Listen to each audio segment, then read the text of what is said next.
নমস্কার, আমি সোনালী মাঝি, শ্রীকৃষ্ণ বায়োকেমিক কলেজের পান্ডুয়া স্টাডি সেন্টারের ছাত্রী। সকলের প্রতি শ্রদ্ধা ও ভালোবাসা জানিয়ে আজকের ভিডিওটি শুরু করছি।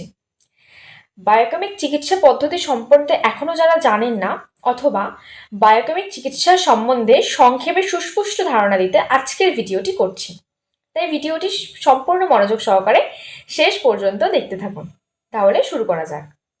বায়োকেমিক চিকিৎসা পদ্ধতি হচ্ছে মানব শরীরে যে ইনঅর্গানিক সাবস্টেন্সের অভাবে রোগ হয় তার মাত্রা পূরণ করে রোগ প্রতিরোধ ক্ষমতা বাড়িয়ে রোগীকে সুস্থ করে তোলা চিকিৎসা পদ্ধতির নামই হলো বায়োকেমিক চিকিৎসা পদ্ধতি। এই চিকিৎসায় মূলত 12টি খনিজ লবণ ব্যবহার করা হয়, যাদেরকে টিস্যু সল্ট অথবা টিস্যু রাসায়নিক বলা হয়।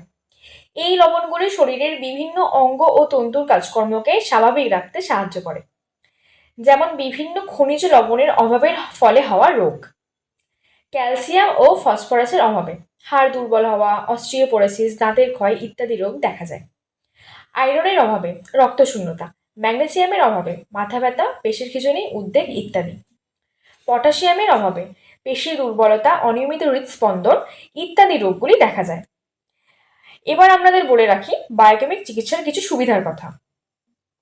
1. ওষুধের কোনো সাইড এফেক্ট নেই। 2. ওষুধের দাম বেশি না হওয়ায় স্বল্প মূল্যে চিকিৎসা করা যায়, যেটা গরিব বা মধ্যবিত্ত ফ্যামিলির জন্য খুবই উপকারী। 3. মানুষকে প্রকৃতভাবে সুস্থ করে তোলে। 4. ইমিউনিটি পাওয়ার বাড়ায়, ফিজিক্যালি, মেন্টালি এবং স্পিরিচুয়ালি স্ট্রং রাখে। এক কথায় বলা যায় যে মাত্র 12টা মেডিসিনের দ্বারা মানব শরীরে সমস্ত প্রকার রোগের চিকিৎসা করার ম্যাজিক্যাল পদ্ধতির নামই হলো বায়োকেমিক চিকিৎসা পদ্ধতি। যে চিকিৎসার পদ্ধতির জনক হ্যানিম্যান সাহেবের এক প্রধান ছাত্র ডক্টর উইলিয়াম সুসডার, তিনি এই পদ্ধতির আবিষ্কার করেছিলেন। বর্তমানে বহু বায়োকেমিক চিকিৎসক সাফল্যের সাথে প্র্যাকটিস করছেন এবং বহু টাকা উপার্জন করছেন। এবার আপনাদের অনেকের মনে প্রশ্ন আসতে পারে যে এই কোর্স কোথায় করানো হয়।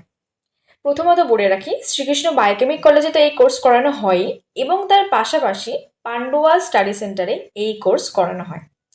এর বিষয়ে আরও জানতে হলে নিচের দেওয়া নাম্বারে যোগাযোগ করুন। এছাড়া এই চিকিৎসা পদ্ধতি সম্বন্ধে আরও জানতে হলে বায়োকেমিক চিকিৎসকের সাথে যোগাযোগ করুন বা ইন্টারনেটে সার্চ করুন। ধন্যবাদ।